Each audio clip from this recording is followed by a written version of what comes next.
Good afternoon and welcome to this virtual media availability. This is Bill Carroll with the Mecklenburg County Public Information Department. With us today are Interim Public Health Director Dr. Kimberly Scott, Communicable Disease Director Joy Smith, Medical Director Dr. Bonnie Coyle, and Latino Hispanic Engagement Manager Karina Gonzalez, who is available to answer your questions in Spanish. We'd like to remind you that when it's time for questions, please text me here to get in line. You'll be called on when it's your turn. Shortly after this media availability is over, the recorded video will be available at watch.mecnc.gov. That's the same place you watch the Board of Commissioners meetings, watch.mecnc.gov. Without further delay, here is Interim Public Health Director, Dr. Kim Scott. Dr. Scott. Thank you. Good afternoon, everyone, and thank you for joining us for today's briefing. I'd like to first start by communicating some timely updates concerning measles to ensure public awareness and education for Mecklenburg County. So measles is a viral illness that can easily spread through the air. We know that measles is one of the most infectious diseases and spreads very easily when a sick person coughs or sneezes because it can stay in the air or on surfaces for up to 2 hours after leaving an area. Measles symptoms typically include fever, runny nose, rash, or red eyes. Measles can also have several severe complications like hospitalizations or pneumonia, especially amongst our young children and immunocompromised persons, which basically means a person whose body might not be able to fight infections like some others. Around 90%, or about 9 out of 10 unvaccinated individuals who are exposed to measles may become infected. So what we know currently, when thinking about Mecklenburg County, there have been 2 confirmed cases of measles. The first confirmed case is of an adult who was a confirmed case of a measles via travel. The adult with an unknown vaccination status is recovering in isolation, and contact investigation process is currently underway. The second case is an unvaccinated Mecklenburg County child who had been in contact with a child in South Carolina, where we know that there's currently a measles outbreak of over 600 cases that are ongoing. The child is recovering at home in isolation. The Mecklenburg County Public Health Department will continue to provide updates as needed with information on how to protect health and prevent further spread of disease in our community. Our case numbers will align with the State Department of Public Health and Human Services, which updates their measles dashboard twice a week on Tuesdays and Fridays. The cases are not linked to one another, and our responses continue to be structured, evidence-based, and rooted in public health practice and prevention. Before I turn it over to Joy Smith, who is our Communicable Disease Director, I just want to transition by saying that we know the most effective way to prevent the spread of measles is through the MMR vaccination, and we are currently promoting efforts to ensure that people are aware of how to get vaccinated. At this time, I will turn it over to Joy for updates from our Communicable Disease team. Thank you, Dr. Scott. Hi, I'm Joy Smith, the Communicable Disease Director for Mecklenburg County Public Health. Our team is responsible for communicable disease investigation and contact tracing. Once we receive notice of a suspected or confirmed case, our communicable disease nurses conduct a thorough investigation to determine the individual's infectious period, travel history, and potential exposure locations. The individual is then advised to isolate to prevent further transmission. The next step is contact tracing and notification. Trained staff are notifying individuals who may have been exposed. Those contacts will receive guidance based on their risk level, including symptom monitoring, testing, vaccination recommendations, and quarantine if indicated. I would like to note that that process is complete for the adult who tested positive. We also assess immunity status of exposed individuals and provide post-exposure prophylaxis when appropriate. Those who are eligible for post-exposure prophylaxis should receive that within 72 hours. They also may be required to be monitored just out of an abundance of caution. If an individual is not available to be post-exposure prophylaxed and does not have record of immunity, they will enter a 21-day quarantine period. Again, as Dr. Scott has previously stated, MMR vaccine remains the most effective protection against measles. In the event of a larger public exposure with future cases where we can't identify or contact potential exposures, we will put out a public notice.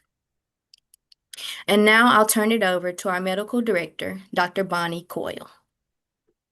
Thank you, Joy. Good afternoon, everyone. I'm Bonnie Coyle. I am the medical director for Mecklenburg County Public Health. As you've already heard, measles is a highly contagious virus that can have serious complications. It is so contagious that you can get measles just by being in a room where a person with measles has been. This can happen even up to 2 hours after that person has left. There's no specific cure for measles. The treatment focuses on supportive care to relieve symptoms like fever, cough, and rash with rest, fluids, and over-the-counter pain relievers. Vaccination is the best tool we have to prevent measles and avoid serious health complications from the disease. Children should receive 2 doses of the MMR vaccine.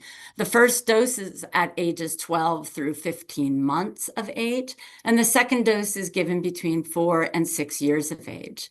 1 dose of the vaccine is 93% effective at preventing measles, and 2 doses are 97% effective at preventing the disease. For most adults, 1 vaccine is considered adequate coverage. Some groups, like healthcare workers, college students, those who are traveling internationally, and contacts to immunocompromised individuals, should receive 2 doses of MMR. In addition, adults who are born before 1957 are considered immune. If you're unsure of your vaccine status, talk with your primary care provider about whether you should receive additional doses or check a titer to see if you are immune. If you do develop symptoms of measles, call your doctor, clinic, or emergency department right away. It's important to call the healthcare facility before you go in order to get instructions so that we can prevent further spread of measles.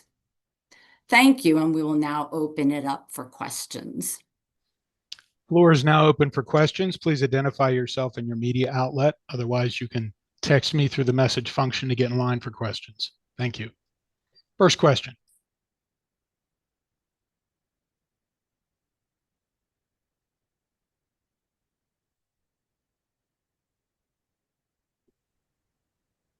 Do we have any questions today? This is Michelle Crouch from North Carolina Health News and the Charlotte Ledger. I'm wondering if anyone is in quarantine, and if so, how many people?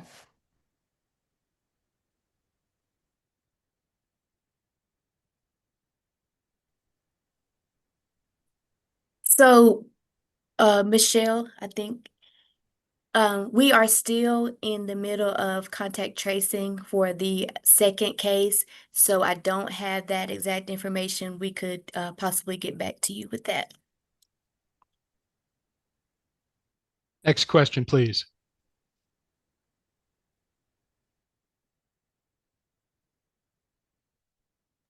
Do we have any more questions today?